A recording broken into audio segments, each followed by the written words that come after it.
Good day, everyone. Welcome to Real Conservative News. I'm your host, Nathaniel Rajkumar. Starting off locally here in Trinidad and Tobago, the appeals court has granted the state a stay on the release of Dominic and Genevieve Hadeed from prison. I'm very disappointed. Following yesterday's ruling that they be placed under house arrest.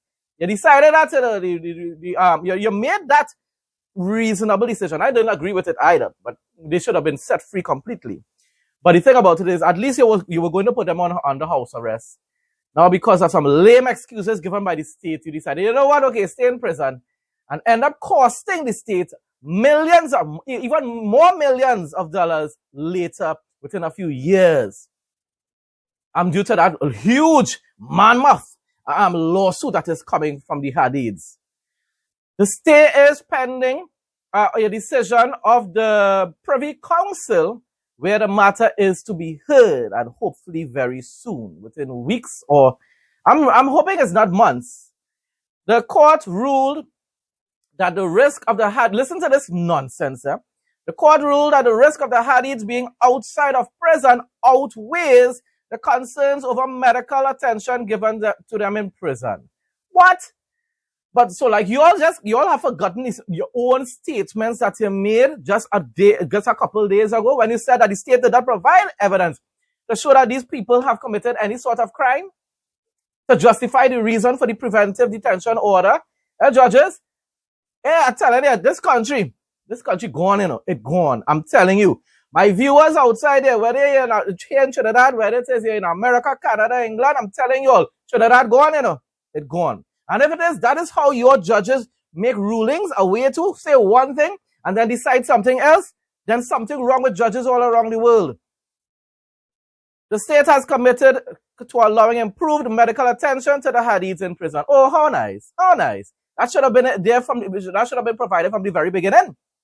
And that shows the whole world should be watching and realizing, wait, there's something really wrong with the prison system and the justice system here in Trinidad and Tobago. And then they could understand why a lot of prisoners complain.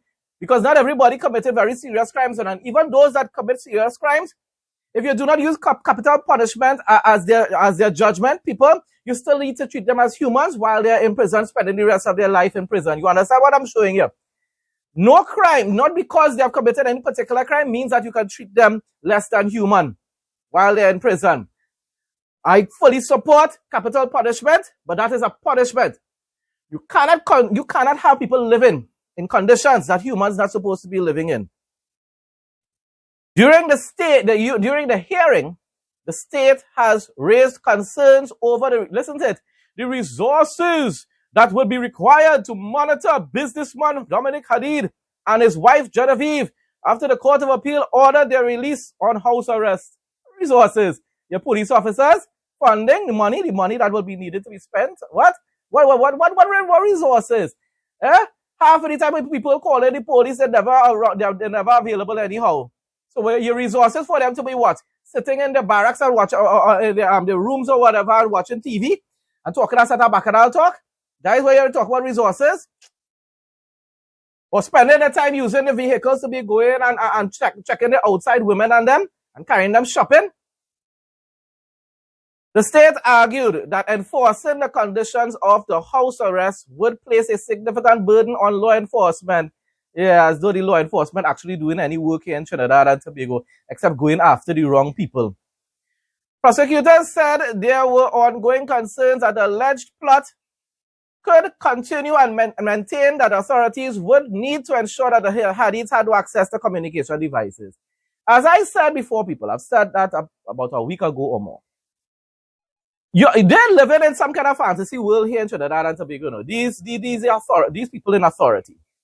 Because at the end of the day, let's get something straight. If it is these people really had organized a hit, and these people are part of some mob, right? Which I don't believe, but if they were, there are other ranking, every mob that you have, there are other high-ranking members that you would not have found any intelligence about. And therefore, that hit would have still gone ahead, people. Not to mention, when it is you look at a lot of those other crime shows away and stuff, I'm not talking about any fantasy thing. We're talking about documentaries and so forth. These people still have their ways of being able to convey messages whether it's through their lawyers or whatsoever. You understand? It may not, the lawyer may not even know that is a message that is that is inciting any violence or anything like that, you know. Because remember, a lot of these messages are coded. So they will say, you know, send this message to my loved ones, to my family members. And it's a coded message. And then the coded message could be will be sent to the right family member that they know that is probably part of the mob. And then, of course, the coded message will be sent to the individual that they want the person that they need to send that message to. You understand what I'm showing you? Go and watch these documentaries on investigation, discovery, and stuff like that.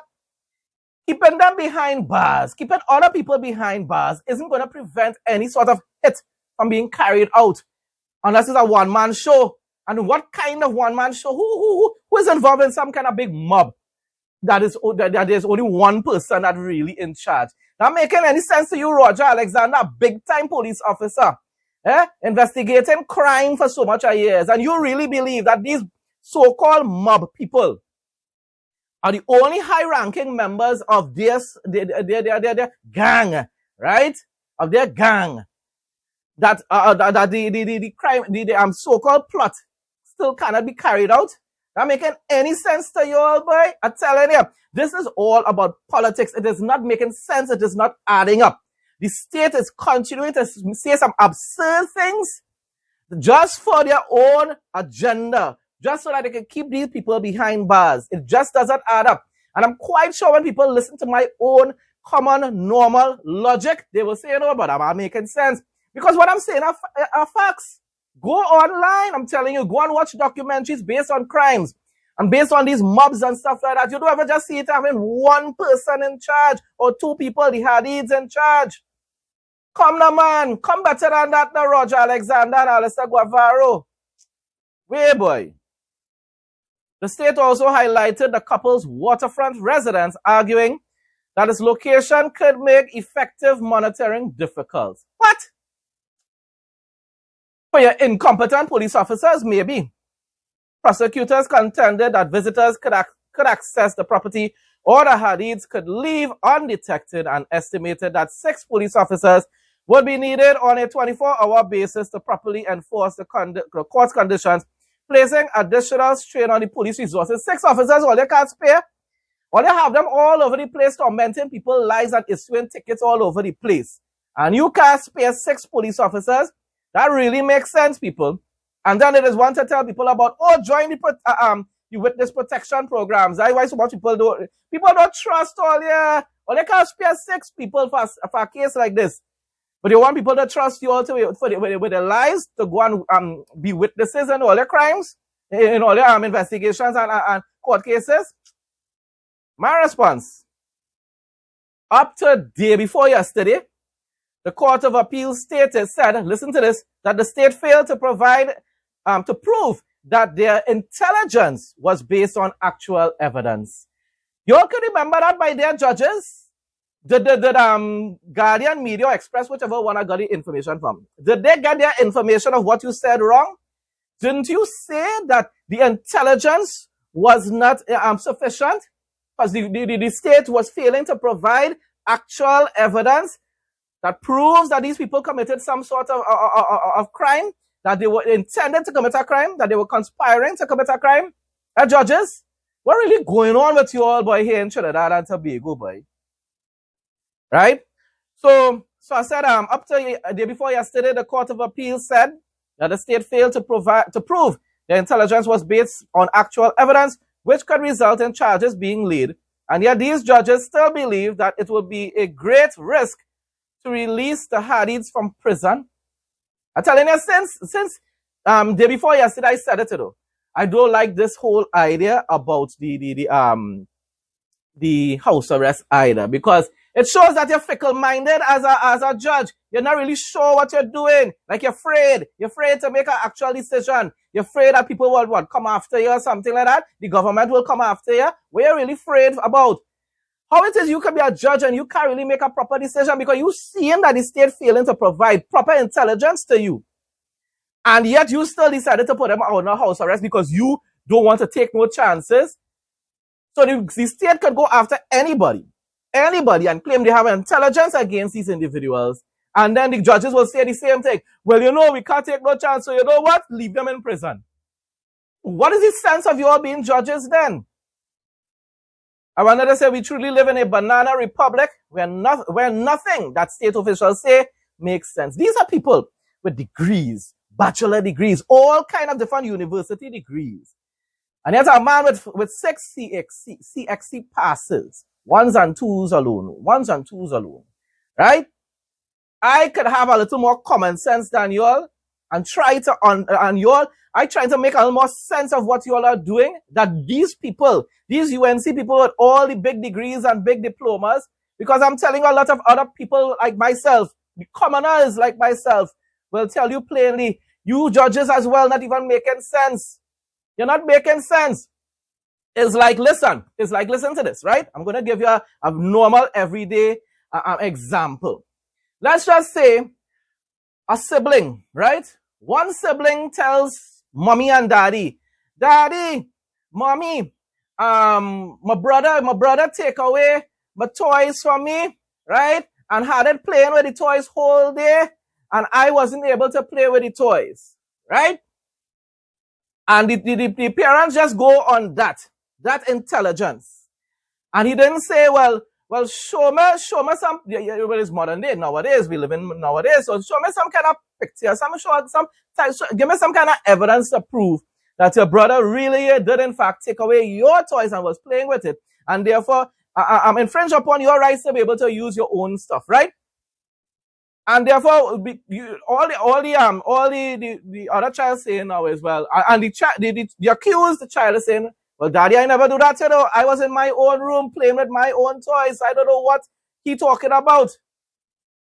And then, as the judges, as the parents, they will say, well, son, still go in your room for the rest of the day. You're grounded. Go in the room for the rest of the day. Because we can't take any chance. We can't take any chance of you taking advantage of your younger brother. So go in the room for the rest of the day, because we have to go based on what your younger brother said. We have to go based on that. We cannot believe you. No evidence, though, people. No evidence of wrongdoing. But the parent decides to punish the older brother simply because of what the young brother said. That makes any kind of sense? Does that make any kind of sense? The parents didn't find the toys in the older brother's room, you know. No. Did they find any evidence? I'm telling you. No. But they're just simply going on the word of the younger brother, which is the state in this case.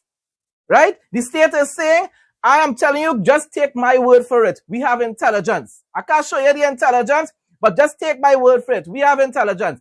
And these wonderful, well-educated judges are saying, well, you know what? Seeing that you have intelligence, even though you cannot provide it for us, right? Show us anything to actually prove, verify what you're saying. We will just go based on what you are saying and deprive these individuals of their freedom. That makes sense, eh? That makes a whole lot of sense. Telling you something about the educational system in this country and even around the world, you know. And the justice system by itself. All this thing about giving these state officials immunity and all kind of things like that. It is horrible. I went on to say,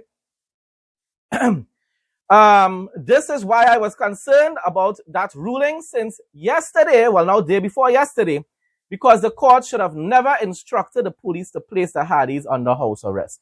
You cannot provide us with any kind of intelligence to show that these people most likely or probably, because they still had to wait until a court case to determine innocence or guilt. But I'm showing you the possibility that these people did conspire to commit such a serious crime, right? You didn't show us anything, and yet we still putting you under house arrest. As I just gave you the scenario there, right? About with the younger brother and the bigger brother. No evidence whatsoever, and yet the bigger brother still ended up going back in his room for the rest of the day. He grounded for the rest of the day. Punishment, even though no evidence was provided by the younger brother. I want to say, if they committed a crime, why haven't they been charged up to now? If it is the Hadeeds committed a crime, weeks later, and you have so much intelligence, you have the people and them devices, right? That I don't know. I doubt the police service, the TTPS, has given back the relatives any of those devices yet. So you have the people and them devices, communication devices, and up to now, what, 3 weeks later, right? Over 3 weeks later, I think.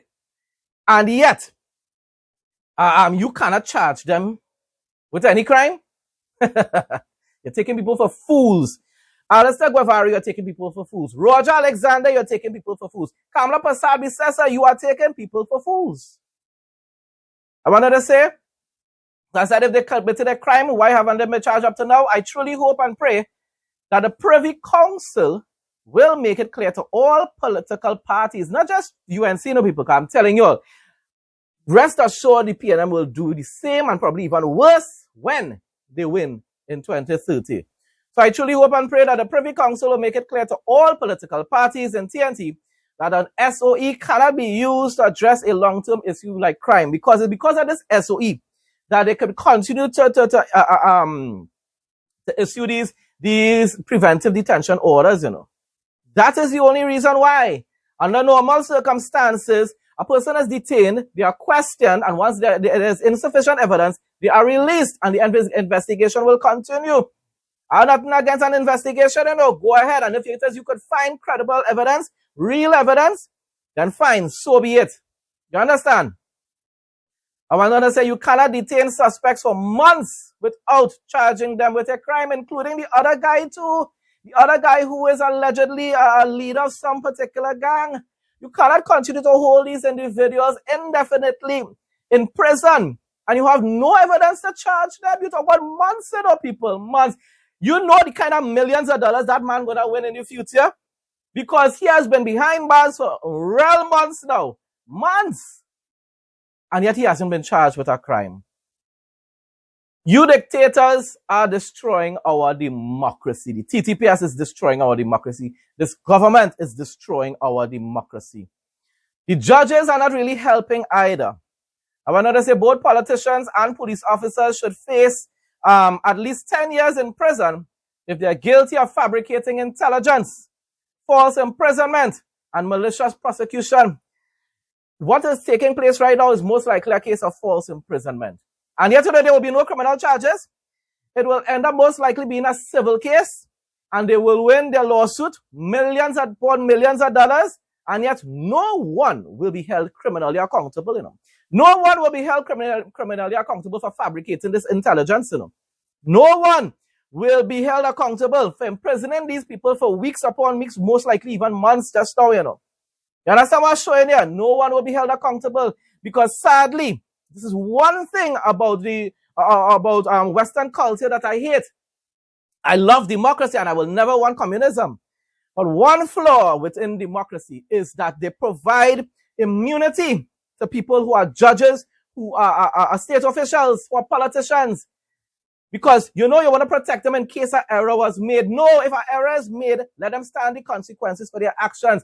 Laws need to be changed, people, whether it's here in Trinidad and Tobago or abroad, whether it's in America, whether it's in Europe, whether it's in the rest of the Caribbean islands. Stop giving these officials immunity. Why have immunity? Let them conduct themselves in a professional manner. And if it is, they are guilty. If it is, they are guilty of committing these serious crimes, depriving people of their rights to freedom, imprisoning them, wrongfully imprisoning them. If it is, they are guilty of these crimes, send them to prison. And still award people their money, but send them to prison. Don't tell me that you could award people millions of dollars that taxpayers have to pay.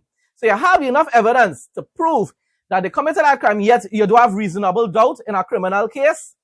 Miss me with that nonsense, people. All that is a set of utter crap that has been put into the laws, put into place in order to protect these government officials. Because I'm telling you, there's sufficient evidence to prove wrongdoing, that the state had to end up coughing up millions of dollars to compensate people. Don't tell me that there's need for even more evidence in order to remove any sort of reasonable doubt. Utter nonsense. And they barely even try. They barely even try to make it a criminal case. As you think about it, at least I could understand. I could understand if it is you still end up taking it to court, and you put these judges, and you put the DPP, and you put these politicians, and you put the commissioner of police, and whoever else, and you put them on trial. And if it is, they still end up finding them innocent, well then fine. Because we know it's a corrupt system anyhow. But you all don't even try. They don't even try. So I went on to say no amount of money can truly compensate victims of these vindictive types of crimes, these heinous crimes, these evil crimes. No amount of money, yeah, the Hadeeds will most likely win millions upon millions, even probably hundreds of millions of dollars in the next probably 10 years or so. But it's not going to change the fact that their lives have been destroyed. Their children's lives have been destroyed as well. Traumatized mommy and daddy in prison for something that most likely they haven't done. Right? These Hadeeds had to endure life in prison, something they probably never imagined happening to themselves, knowing that they haven't committed a crime. And all you're going to do is say, hey, the state going to pay hundreds of millions of dollars and taxpayers' money just going to waste. And not one person will be held accountable for that. That, people, is totally wrong. It is wrong on so many levels. And I'm telling you, what needs to happen is change the laws. If we end up getting Michaela Pandey into government, Michaela Pandey, whoever else, right? Whoever is the next Prime Minister of Trinidad and Tobago, minus PNM, because PNM ain't going to make any difference, right? But if by chance the people of Trinidad and Tobago finally vote for somebody else, change the laws to remove immunity from these state officials. I don't care what's conservative vexed with me for saying that, you know, because I know conservatives love to protect the police and love to protect this one and love to protect that one, because we stand and we back the blue. Well, you back the blue now, man, while the blue committing crimes. I don't believe in that. I believe in giving credit when credit is due. But if it is you do wrong, you're supposed to be held accountable for your actions no matter who you are. You're supposed to have equal justice in a democracy, and yet that's not the case because you're giving these people an immunity. How is that equal justice? If they have immunity, then that's not equal. They're given special treatment. That nonsense needs to stop. Weather report for Saturday, July 18, 2026, Trinidad and Tobago. The weather forecast predicts partly cloudy to occasionally cloudy conditions with scattered showers and thunderstorms accompanied by mild Saharan dust. Daytime highs will peak around 26 degrees Celsius to 30 degrees Celsius with an overnight low of 24 degrees Celsius to 25 degrees Celsius, while the maximum heat index is expected to feel like 33 degrees Celsius. East to east-southeastern winds will move at 10 to 45 km per hour with higher gusts possible during heavy downpours. Humidity levels will remain very high, ranging between 70% to 90% throughout the day. A mild concentration of Saharan dust will bring slightly hazy skies, and sensitive individuals should take the necessary respiratory precautions. Open waters will experience moderate to occasionally rough seas with waves from 1.5 meters to 2.0 meters, occasionally reaching 2.5 meters. Sheltered areas will stay between 1.0 meters to 1.5 meters but can become choppy, so marine interests are urged to exercise caution. International news now. Following a series of devastating overnight strikes by U.S. Central Command that targeted an airport, a key railway junction in Bandar Abbas, and coastal infrastructure near the Strait of Hormuz, U.S. Marines boarded the vessel MT Wen Yao in the Gulf of Oman on Thursday to enforce maritime compliance. So you see, don't get tired of people. Right about now, Trump isn't trying to overthrow the Ayatollah, you know. He's just trying to make sure and secure the Strait of Hormuz. So don't get your hopes up, and I hope the Iranians don't get their hopes up either and believe as though, oh, redemption is near. No, redemption ain't no near. Not with Trump. Most likely, once he secures that area, he's done with this. If I'm wrong, then I'm wrong, okay? I will admit it. This aggressive enforcement follows the U.S. military disabling an unladen oil tanker attempting to reach Iran's Karg Island the previous day.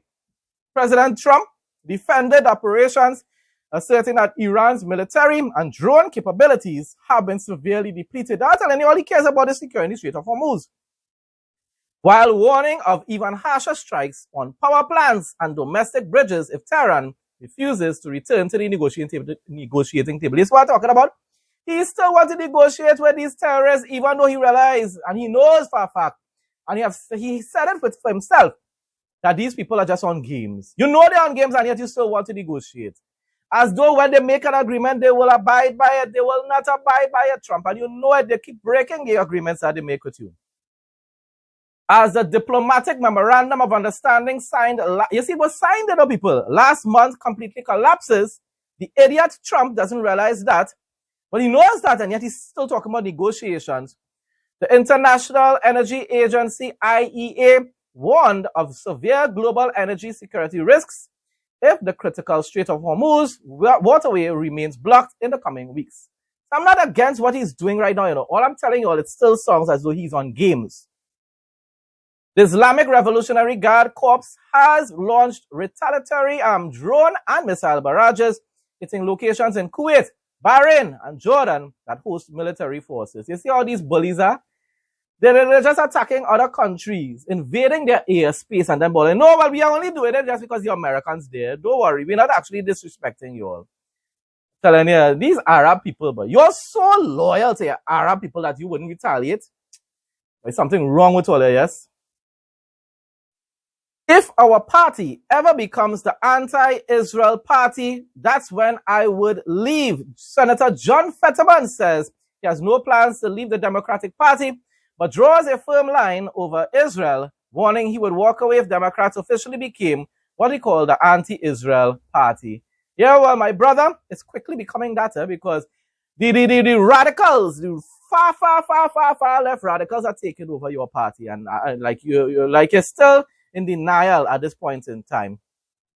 Fetterman says his non-negotiables include, listen to it, listen to his non-negotiables, include support for Israel, secure borders, rejecting defund the police, right? Now, I don't believe in defunding the police either. I really believe in reforming the police. We need a police service, but we need a legitimate police service and a police service that can be held accountable and don't have any sort of immunity for committing crimes. Nevertheless, I don't believe in defunding. Supporting voter ID. Once again, listen to what he's saying, supporting voter ID, avoiding government shutdowns, working across the aisle, improving candidate vetting, and pushing back against what he calls his party's reflexive opposition to President Donald Trump. In other words, opposing for opposing's sake. My response, my brother, Fetterman, declare yourself an independent if you don't want to become a Republican. Declare yourself an independent, Fetterman, because your values don't coincide with the vast majority of the radical leftist party. Now, a lot of them will claim that they support Israel. Some do. But at the end of the day, everything that you mentioned there are conservative values, Fetterman. Conservative values. So you're on the wrong side at this point in time. And you may not want to join the Republican Party because you probably support some of the leftist concepts or democratic concepts, right? I don't know what is your opinion about the alphabet soup and so forth. So maybe, just maybe, but then they have Republicans that support the alphabet soup as well. So Fetterman, your values do not align with your party. It just doesn't. It just doesn't. Maybe the old-time Democrat Party had some of those values that you have there now, but definitely not this modern-day Obama. This Obama Democrat Party, maybe even Clinton Party had some of those values, but Obama Party, no, brother. And the Democrats still belong to the Obamas. I wanted to say you appear to have more in common with Republicans than with Democrats. Fetterman, it ain't making no sense, but who knows, He could probably be the one that restraining the Democrats from totally falling apart. But one person on a ship with a bunch of leftists, I don't know how that's going to work, Fetterman. I really don't know. Bible quote of the day. Psalm 27, 10-14. Trusting God in times of trouble. Though my father and my mother forsake me, the Lord will receive me. Teach me your way, Lord, lead me in a straight path because of my oppressors. Do not turn me over to the desire of my foes, for false witnesses rise up against me, spouting malicious accusations. I remain confident of this, I will see the goodness of the Lord in the land of the living. Wait for the Lord, be strong and take heart and wait for the Lord. Folks, that brings us to the end of today's news report. Thanks again to everyone who continues to support my content. Please, like, comment, share, and subscribe. Stay blessed and stay safe most of all. In Jesus' name.